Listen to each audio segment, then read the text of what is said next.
Ayan guys, magluto muna tayo ng sigang sa hipon. Ayan guys, oh. 10 piraso lang yan guys. 10 pirasong hipon pang hapunan. Lagyan natin ng radish. Ayan guys. Ano tayo guys ng hipon na sigang. Pakuloy mo ito guys kasi pinakulo. Mamaya ilagay natin yung kangko. Takpan mo natin guys ha. Takpan mo natin guys para pakulo.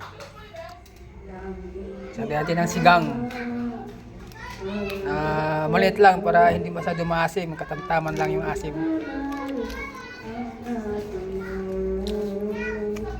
Para solve ang hapunan natin guys.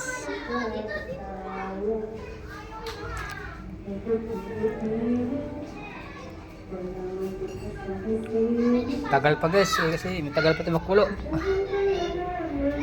Lakasan yung konti ng apoy. Bilis makulo. Malapit na rin makulo. Konting kimbot na lang yan. Kukulo na rin yan. Takpan mo natin guys ha. Yan.